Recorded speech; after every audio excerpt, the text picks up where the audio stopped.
Welcome to the IVM Podcast Network.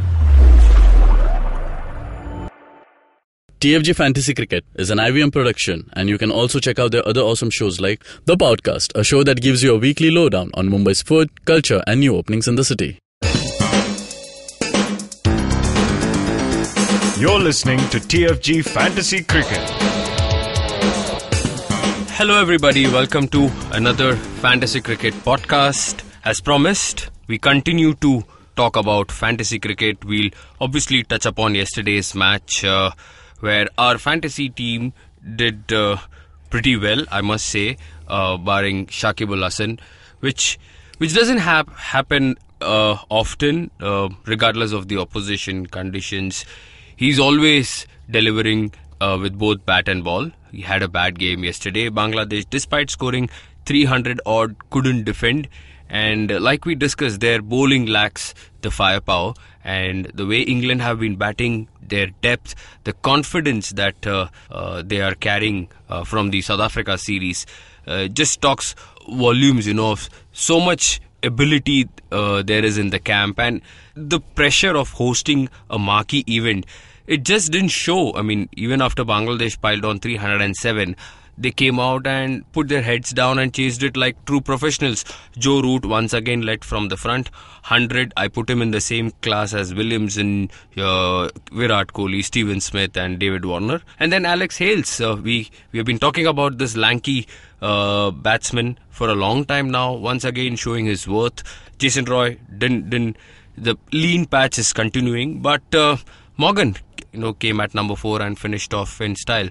So clinical from the hosts. CP, you want to say something?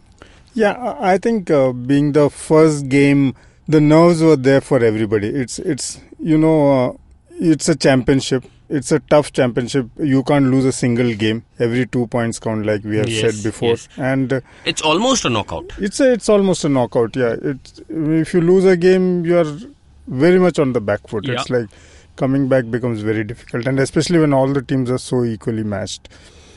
And I think that's where England decided that, because setting the total is a difficult thing, especially in the first match of a tournament, new weather conditions, pitch. So I think that they got an advantage where they won the toss. So for Bangladesh, I think what went wrong was I think they were overwhelmed by the fact that one of their batsmen scored a century and that they would reach 300. I think they were not expecting that. Yes. I think in their minds, they think they had done very well by scoring 306. And you have a batsman in the first game of a tournament scoring a century, and so they thought they had done pretty well. But that's the trick of this game. You don't know what's the right score. And so was 306 a good score? No, not at all. From what we saw of the English batting, the only chance Bangladesh would have had was a couple of wickets early, and then probably match pressure. We have seen England fold up for 83 or whatever, but that's not going to happen every day. They should have played Taskin, their best bowler in English conditions. They didn't. They played Rubal Hussain. I continue to believe that he's just an ordinary bowler. No disrespect, Mashrafe Murtaza. Again, you need... horses for courses, CP. Absolutely. You cannot be asking Shakib to open the bowling on English conditions. It's the Oval, it's not Dhaka. You can't do that. You've got results playing on your home soil, all that is okay. But when you come out overseas conditions, you have to have the best seam lineup, and they didn't. So I think some miscalculations, some strategic... again, you talked about our player Shakib not doing well. I think by the time the century had come in, he got to bat only on the 45th over. And none of the I think the batsmen were very happy not losing their wicket. So they just didn't think that you had to aim for a 7 run over. 350 should have been their target. Absolutely. And somewhere somebody should have started taking the risk. Yes. They just thought, we have the wickets, and we'll do it. It doesn't work like that always. So, and it was seen there. By the time the next few batsmen came, they just couldn't hit. They just lost the momentum. Yeah, exactly. And credit to England, they didn't panic. No, they're veterans.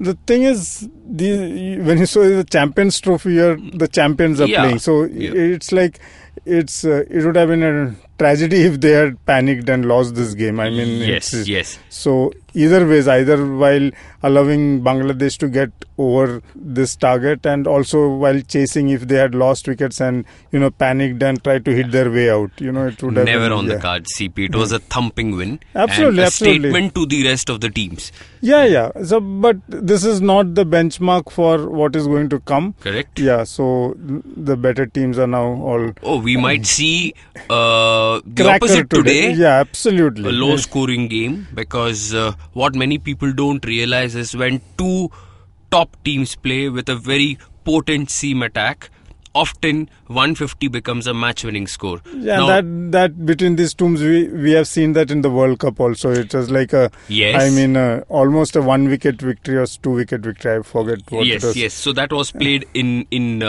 New Zealand. Yeah, where, ball flying Trent all over the world, and Tim Southee ran through the Aussie batting, and then Stark came in. And then Stark and Hazelwood. So we know what can happen. Birmingham again. Pretty much similar conditions, rough weather around. So if it's all gloomy, these paces are going to come into play. And there was a talk yesterday at the press conference. Steven Smith, he did drop a hint about playing all 4 pace bowlers together. And I'm talking Pat Cummins, Mitchell Stark, Josh Hazelwood and James Pattinson. Will it happen? I'm not too sure. I think they will still go with 3 paces and 1 spinner in Zampa. And I think that should be the right approach. Yeah. And for the New Zealand side, Southee, Trent Bolt, Mitchell McClenaghan and a Mitchell Santner or Jeetan Patel. Because regardless of how the wicket is going to behave, you need at least 1 spinner in your team as a backup. Yeah. Because if the sun comes out, the pitch can get very flat. Yeah. So that's where you need to have that backup. But it's going to be very interesting. And the last match these two teams played, Trent Bolt picked 6 wickets, and this was the Chappell Hadley Trophy. New Zealand toured Australia, got hammered, and then Australia toured New Zealand. They returned the favour. But this has been going on for a long time. Very competitive teams. They don't like to lose. They are neighbours. And 2 top-class batsmen and skippers. We are talking Steven Smith and Kane Williamson. So CP, your take? I think, as everybody is predicting, Australia and England from this group have to go up. So New Zealand is the threat to both these teams, and whoever gets those 2 points from New Zealand has an early advantage. Big advantage. Yes. So because Bangladesh, you are expecting to get your 2 points. So the only thing that remains is getting those 2 points out of New Zealand. Yes. And then between Australia and England, whoever wins, they top the group. So it's very logical. Very logical. Yes. But that's where New Zealand would like to play spoil sport. And if New Zealand can pull one off today, they are in the fray then. They are big time in the fray. Oh, very much. Because they'll enter the match with England with renewed confidence. Yes. Knowing and that, they should beat Bangladesh. Absolutely. So it's almost a... this is they say the group of death. This is the group. There are only 2 groups, but this is where New Zealand will want to prove a point, and they have the ammunition. It's not that they don't have. If one wrong move and either of the teams can suffer. So it's going to be a very, very competitive match, and therefore it's so much difficult to pick a fantasy team. Also, you have so many options. Yeah, you can pick 2 of 3 of them with equally good players and match winners in each team, so... Yes. Do you think Chris Lynn, Aaron Finch should be back at the top of the order? Yeah, of course. See, the thing is, for both teams, when you're facing a very potent bowling attack, you need that one batsman to take it into the opposition.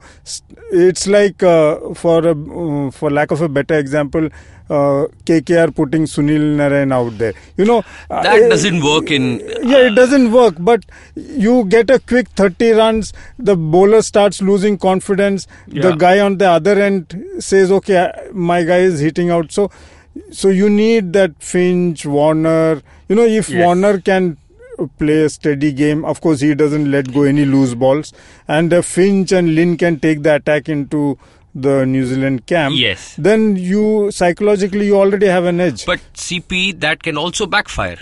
See, of course it can backfire, but that's when a Smith comes in, drops anchor. But then there is too much pressure on the lower order. That's the nature of how you pace your innings. Or it also depends on whether you are chasing or setting a target. Yes. So if you are setting a target, you can afford to lose a Chris Lynn trying to take the risks and trying to get some quick runs in the power play. Correct. And then Smith and Warner can drop anchor, build the innings up to the 35th over, and then launch a assault. So a lot of things will happen out there, and the key to both teams, again, from their experience, they will not be wanting to lose wickets. Run rate won't be a criteria in the initial phase.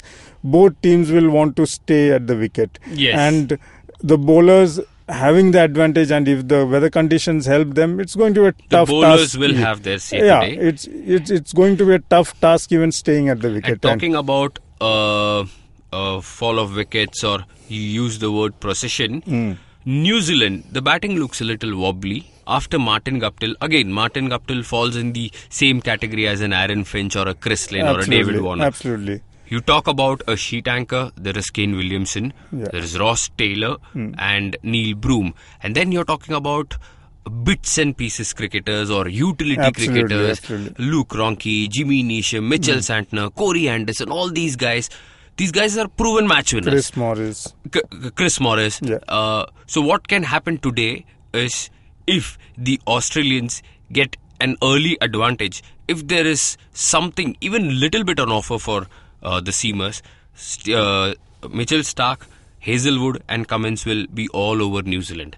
And if they can knock over Kane Williamson and Ross Taylor early, we could be looking at a very low total, because Steven Smith, like we all know, will go for the kill.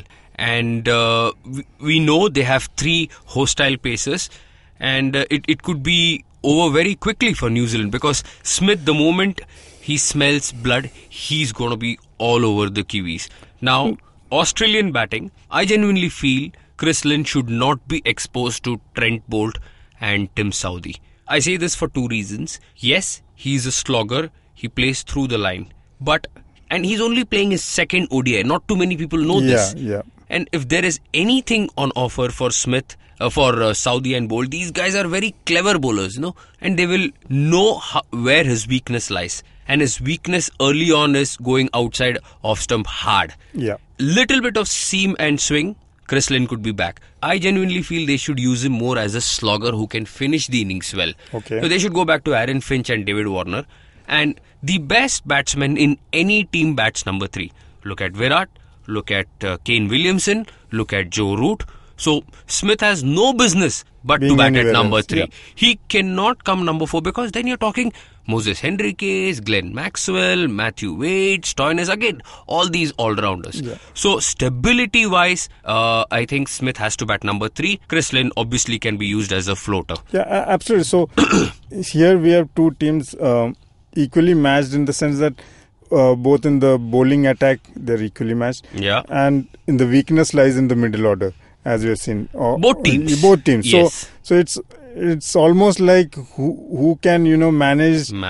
Forget the bowling attack; they'll take care of themselves. Who can manage the middle order well, or who doesn't expose their middle order? Yeah, that's a better word. Expose their middle order. So if the top 4 can carry the innings through, or take them to a respectable score, or chase down a decent total, then that team is the winner. And from experience, from everything else, Australia are there, up there. Absolutely. Definitely, yeah, because I think they have the edge. Yeah, there's no doubt about that. So our team, CP, are you happy? Do you have any questions with the team? My only if So at all, let's talk probable 11 first, yeah. so that there is more clarity for our listeners. Yeah. So Warner opens with Finch, then Steven Smith, Glenn Maxwell, Travis Head, Matthew Wade. Now there is a toss-up between Stoinis, who scored 150. You remember that innings the last time? Yeah. And John Hastings, Moses Henriques. How do you drop a Moses Henriques who has been... I would think coming from the form of the IPL Yes. and the momentum that he has got compared to Stoinis, Yes. I think the first preference is going to be Henriques. There's no doubt, Absolutely. at least for this match, because there's no way that Smith will, want to try to get in a new guy whom he's not very confident of, Yes. rather than go with a guy who is, delivers the goods. He knows at least in bits and parts he is useful to the team. Yeah, Of course, So of course. there's no doubt about And that. the David Warner influence will always be there. Yeah. Let's not forget, he is Smith's deputy. Absolutely. And like it or not, you would be tempted to carry the IPL momentum forward. Absolutely. Henriques, who was the backbone of the Sunrisers team, I think he's that utility cricketer. You can rely on him at number 5, number 6. You can ask him to bowl a few overs. The best thing about Henriques, if you remember, even at Sunrisers, when Shikhar and Warner failed or one of them failed, He used saw to them come, through. Yeah, he used to come and steady the innings. Yes. He was not playing those random slog shots. Yes. He would be there for next 10, 12 overs, do his 50 odd and get out. But Absolutely. and very, very useful, and has that mindset to hang on at the wicket. That's very important in a 50. As you have seen yesterday, those who have come off have been watching the IPL and come into the yesterday. Suddenly it looks like a test match. It's like it's an endless kind of thing. 50 overs looks like. It looks very long. Suddenly very long. Even for us fans, to be Absolutely. sitting in front of the telly for 7-8 hours. Yeah, it's- suddenly, and then you can imagine for the batsman that Alex Hales, he might be tempted to whack the ball so many times. And Morgan did that. Yeah. Every over there was a boundary. Yeah. So, But by then the rate had reached where he said it's better not climb to Yes, 9 and 10. yes. So, but he had the luxury of, the foundation has been laid. But for an Alex Hales or whatever, who can, easily send the ball anywhere to any part of the ground. Yeah. To say, there is 30 overs left, I'm only in the 9th over and I need to be there till the 39th over. It's like a lifetime. And so, have a guy like Henriques, if you lose quick wickets, he comes down, steadies he's there to things, repair your innings. And then when need be, start slogging. So you need that kind of. So I think there's no doubt that he will be in the team. And I really hope they don't replace him with John Hastings or Stoinis. That could be a bad move. Bowling, we know Stark, Cummins and Hazelwood will be in the starting 11. Zampa, chances of him warming the bench? I would be very upset if he does. Yeah, I know, but you know what? It's a decision they'll, I think, take like in the morning of the game. That's correct. Yeah, That's let's correct. see how it goes. You know, you have the luxury, I have 3 good pacers and, let me see, or let me go with my best bowling attack, which is... New Zealand haven't been playing leg spin very smartly, CP. So why not? Why not? Why not? Yeah, that's a decent question. Yeah. But at the same time, why not 4 pacers? Why not just go out with all ammunition? If you get the top order, if you get a Kane back in the hut, then it's like and then my we could be looking at a 20-over match. Yeah, my 4 guys 25-30, I don't know, yes. Yeah, so you just don't know. Yes. And New Zealand, I really hope they don't repeat what they did against India in Nagpur a year ago when they rested both Saudi and Bolt. No, they can't. That won't happen in England. There's no way. Yes. That's those luxuries you can afford on bilateral tours and all Absolutely. that. Talking about bilateral, we obviously refer to a lot of those series, and Ireland, Bangladesh and one more team, if I remember correctly, it was New Zealand. So these 3 were involved in a tri-series prior to the Champions Trophy. Yeah. So we saw Tom Latham and Luke Ronchi. These 2 were doing the keeping, and there is going to be rotation. Kane Williamson has clearly suggested he's going to rotate all his players. I don't know why they like to do that, but that's how it is. Whom do you pick Tom Latham, Luke Ronchi, you don't know. In my opinion, Luke Ronchi should open because he got a 66 in the warm-up game against Sri Lanka, if I'm not wrong. So they might go with him.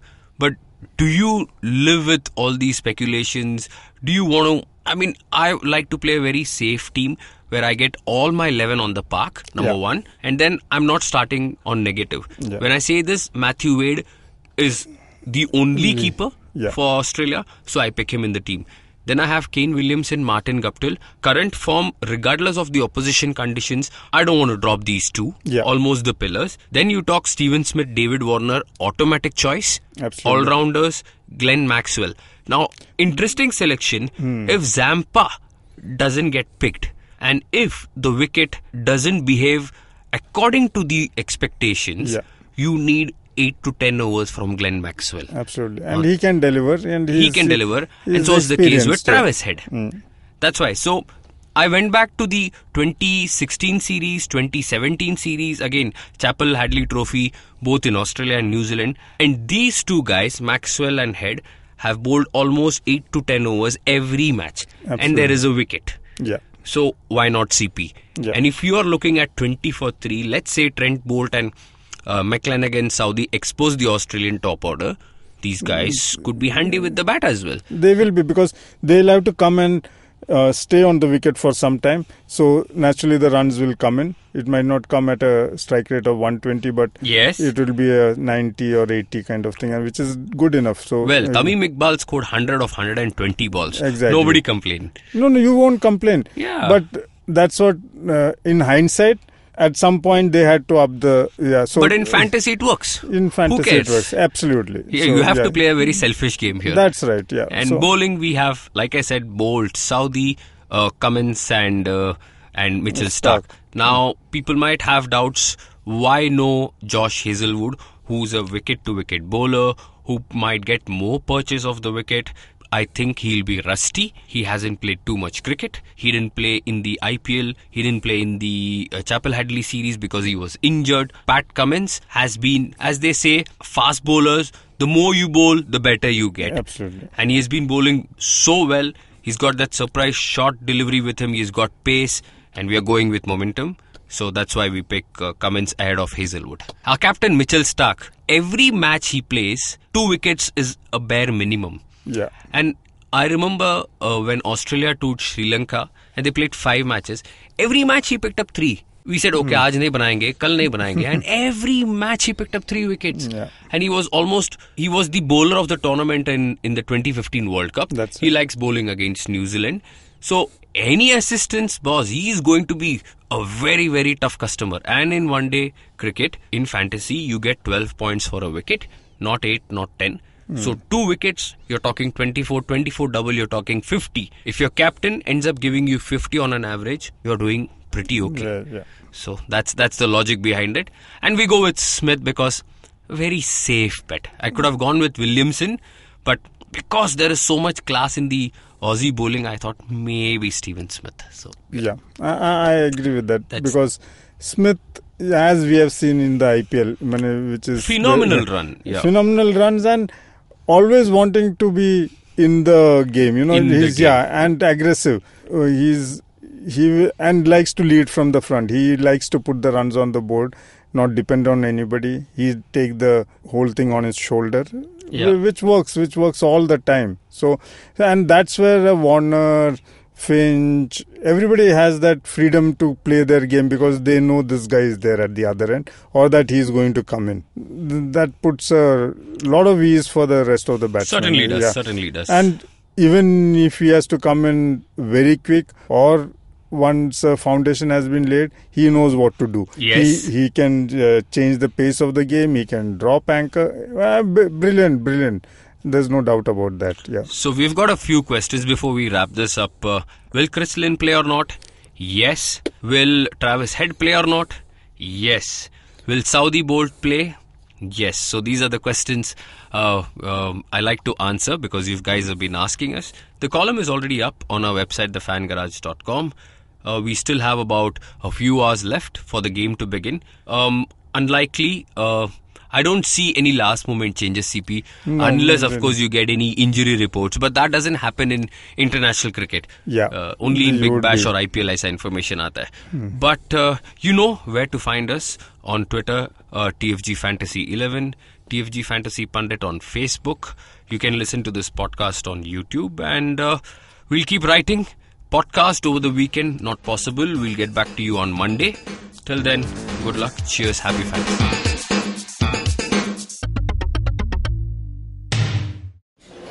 Excuse me भैया, excuse me.